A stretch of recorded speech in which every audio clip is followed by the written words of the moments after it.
প্রাচীনকালে মহান আল্লাহ নবী নূহ আলাইহিস সালাম কে একটি গুরুত্বপূর্ণ মিশন সম্পাদনের জন্য নির্বাচন করেছিলেন। তার প্রতি আদেশ ছিল একটি নৌকা নির্মাণ করার, যা তাকে এবং বিশ্বাসীদের এক মহাবিপদ থেকে রক্ষা করবে। এই ছিল সেই সময় যখন নবী নূহ আলাইহিস সালাম আল্লাহর নির্দেশে তার মিশনের সূচনা করেছিলেন। তিনি ছিলেন একজন মহান নবী, যিনি তার জনগণকে সঠিক পথে পরিচালিত করতে এসেছিলেন। কিন্তু যখন তিনি আল্লাহর আদেশের কথা বললেন, কওমের মানুষেরা তা বিশ্বাস করতে অস্বীকৃতি জানান। তারা ভাবল, একটি নৌকা বানানো কি করে তাদের রক্ষা করতে পারবে। কিন্তু নবী নূহ আলাইহিস সালাম জানতেন এটি ছিল আল্লাহর নির্দেশ এবং তিনি তার উপর পূর্ণ আস্থা রাখলেন। এই গল্পের শুরুতেই আমরা দেখতে পাই বিশ্বাসের সঙ্গে দ্বন্দ্ব এবং এক অসাধারণ যাত্রার সূচনা। আমাদের সামনে উন্মোচিত হবে সেই মহান যাত্রা, যেখানে বিশ্বাসী এবং অবিশ্বাসীদের ভাগ্য নির্ধারিত হবে। আসুন আমরা এই মহাজাগতিক অভিযানে যোগ দিই এবং শিখি এই পবিত্র কাহিনীর থেকে নতুন কিছু। নূহ আলাইহিস সালাম এর জীবনে এক গুরুত্বপূর্ণ অধ্যায় শুরু হয় যখন তিনি আল্লাহর নির্দেশে নৌকা তৈরির কাজ শুরু করেন। আশেপাশের লোকেরা যখন তাকে নিয়ে হাসাহাসি করছিল, নূহ আলাইহিস সালাম তখনও দৃঢ়চিত্তে তার কাজ চালিয়ে যাচ্ছিলেন। আল্লাহর নির্দেশ অনুযায়ী প্রতিটি কাঠের টুকরো, প্রতিটি নকশা, সবকিছুই ছিল নিখুঁতভাবে নির্ধারিত।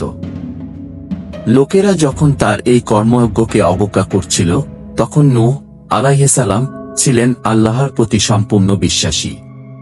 তিনি জানতেন এই নৌকা শুধু কাঠের নির্মাণ নয়, বরং এটি ছিল আল্লাহর পক্ষ থেকে এক মহান আশীর্বাদ।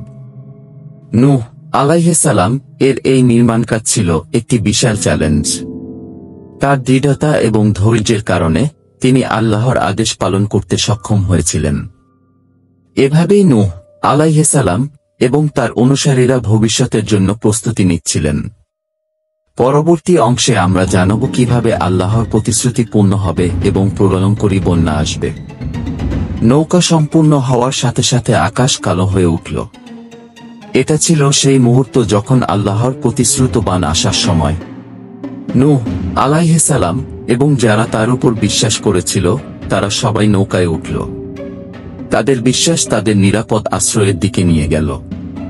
কিন্তু যারা অবিশ্বাস করেছিল, তারা সেই ধ্বংসাত্মক জলের মুখোমুখি হল।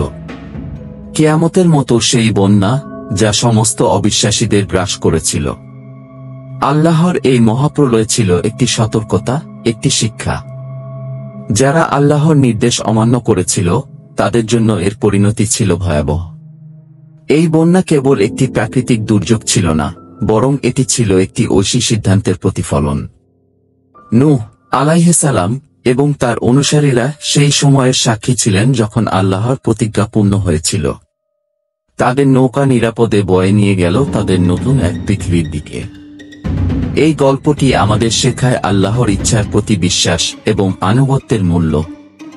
নূহ আলাইহিস সালাম এবং তার বিশ্বাসীদের নতুন একটি শুরুতে নিয়ে যাওয়া হয়েছিল। তাদের কাহিনী আমাদেরকে মনে করিয়ে দেয় ঈমানের শক্তি এবং আল্লাহর নির্দেশ উপেক্ষার পরিণতি সম্পর্কে।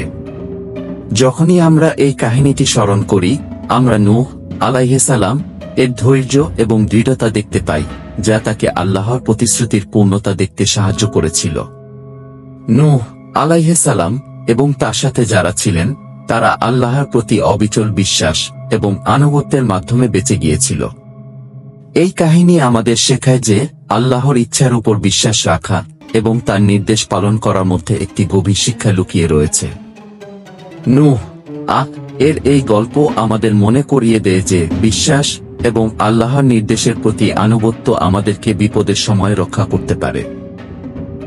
আসুন আমরা নূহ আলাইহিস সালাম এর এই অমর কাহিনী থেকে শিক্ষা গ্রহণ করি এবং আমাদের জীবনে ঈমান ও আনুগত্যের গুরুত্বকে উপলব্ধি করি। এটি আমাদের জন্য একটি চিরন্তন অনুস্মারক হয়ে থাকুক, যা আমাদের দৈনন্দিন জীবনে আল্লাহর নির্দেশ মেনে চলার প্রয়োজনীয়তা স্মরণ করিয়ে দেয়।